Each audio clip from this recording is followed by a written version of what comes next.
1 Kings 18. After a long time in the 3rd year, the word of the Lord came to Elijah.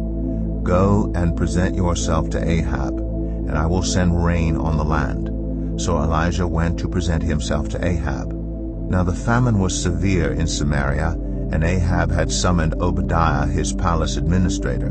Obadiah was a devout believer in the Lord. While Jezebel was killing off the Lord's prophets, Obadiah had taken 100 prophets and hidden them in 2 caves, 50 in each, and had supplied them with food and water.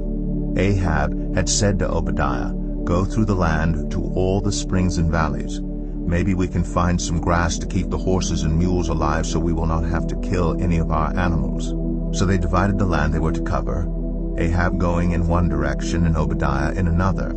As Obadiah was walking along, Elijah met him. Obadiah recognized him, bowed down to the ground, and said, "Is it really you, my lord Elijah?" "Yes," he replied. "Go tell your master, Elijah is here." "What have I done wrong," asked Obadiah, "that you are handing your servant over to Ahab to be put to death? As surely as the Lord your God lives, there is not a nation or kingdom where my master has not sent someone to look for you.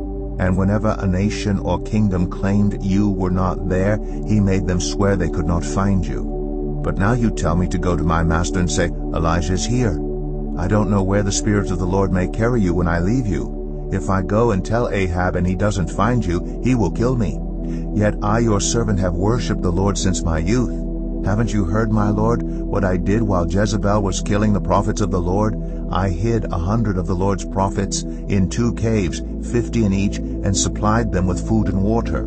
And now you tell me to go to my master and say, 'Elijah is here.' He will kill me." Elijah said, "As the Lord Almighty lives, whom I serve, I will surely present myself to Ahab today." So Obadiah went to meet Ahab and told him, and Ahab went to meet Elijah. When he saw Elijah, he said to him, "Is that you, you troubler of Israel?" "I have not made trouble for Israel," Elijah replied, "but you and your father's family have. You have abandoned the Lord's commands and have followed the Baals.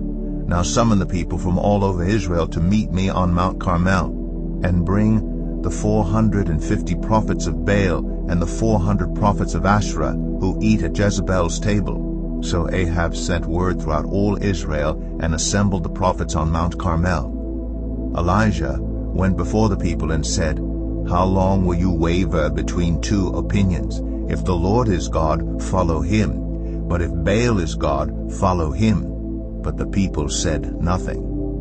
Then Elijah said to them, "I am the only one of the Lord's prophets left, but Baal has 450 prophets. Get 2 bulls for us. Let Baal's prophets choose one for themselves, and let them cut it into pieces and put it on the wood, but not set fire to it. I will prepare the other bull and put it on the wood, but not set fire to it. Then you call on the name of your God, and I will call on the name of the Lord. The God who answers by fire, he is God." Then all the people said, "What you say is good." Elijah said to the prophets of Baal, "Choose one of the bulls and prepare it first, since there are so many of you. Call on the name of your God, but do not light the fire." So they took the bull given them and prepared it. Then they called on the name of Baal from morning till evening. "Baal, answer us," they shouted, but there was no response. No one answered, and they danced around the altar they had made.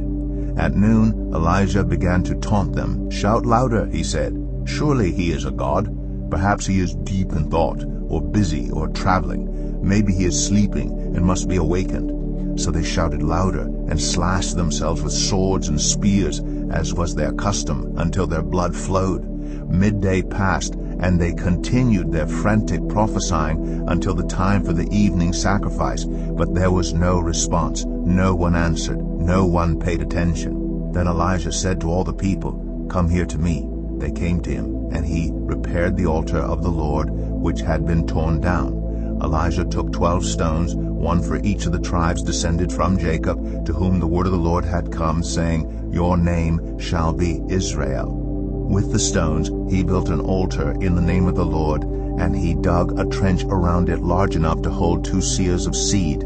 He arranged the wood, cut the bull into pieces, and laid it on the wood. Then he said to them, "Fill 4 large jars with water and pour it on the offering and on the wood. Do it again, he said, and they did it again. Do it a third time, he ordered, and they did it the third time. The water ran down around the altar and even filled the trench. At the time of sacrifice, the prophet Elijah stepped forward and prayed, Lord, the God of Abraham, Isaac, and Israel, let it be known today that you are God in Israel, and that I am your servant, and have done all these things at your command. Answer me, Lord, answer me, so these people will know that you, Lord, are God, and that you are turning their hearts back again. Then the fire of the Lord fell and burned up the sacrifice, the wood, the stones, and the soil, and also licked up the water in the trench. When all the people saw this, they fell prostrate and cried, The Lord, He is God! The Lord, He is God! Then Elijah commanded them, Seize the prophets of Baal. Don't let anyone get away. They seized them, and Elijah had them brought down to the Kishon Valley and slaughtered there. And Elijah said to Ahab, Go, eat and drink, for there is the sound of a heavy rain. So Ahab went off to eat and drink. But Elijah climbed to the top of Carmel, bent down to the ground, and put his face between his knees. Go and look toward the sea, he told his servant. And he went up and looked. There is nothing there, he said. 7 times Elijah said, Go back. The 7th time the servant reported, A cloud as small as a man's hand is rising from the sea. So Elijah said, Go and tell Ahab, Hitch up your chariot and go down before the rain stops you. Meanwhile, the sky grew black with clouds. The wind rose, a heavy rain started falling, and Ahab rode off to Jezreel. The power of the Lord came on Elijah, and tucking his cloak into his belt, he ran ahead of Ahab all the way to Jezreel.